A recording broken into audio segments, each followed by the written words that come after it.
trying to develop Kingsbury. We're like, no, we want the space. And they're like, no, we want some. Your uncle's son was so beautiful. 2, 3, clap. At least we start laughing every time. Why do? Craig, as you look back on the last 19 years at the warehouse, what are some of the things that you're most grateful for? Wow.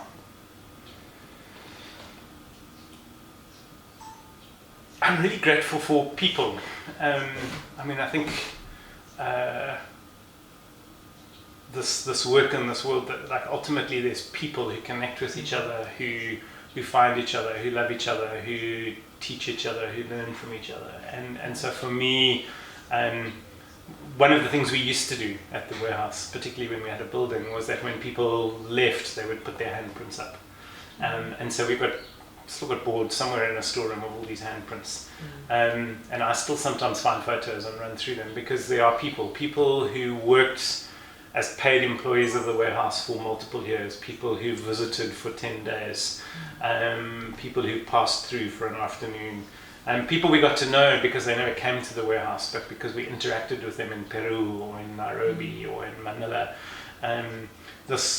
I think maybe biblically we would talk about this big cloud of witnesses, but for me it's been this welcome into this broader community of people yearning for the peace and justice of God for the world in the place where they are, and learning together, laughing together, crying together, and extending huge grace towards me in that journey.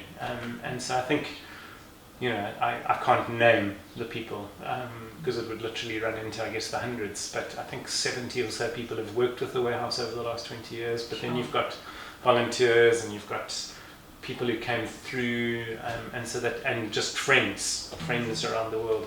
So that's my primary gratitude. There are particular moments where I'm grateful for financial provision to do the work over the years in ways that were miraculous, or healing that happened for individuals, or communities that saw change, or projects that got birthed and were fruited. But ultimately there are people doing remarkable things in their households, in their communities, and in their cities and countries that I'm really, really grateful are there and continuing to do their thing. Yeah, and I'm grateful that you'll still be part of that extended community, and which feels like it keeps getting bigger. As am I.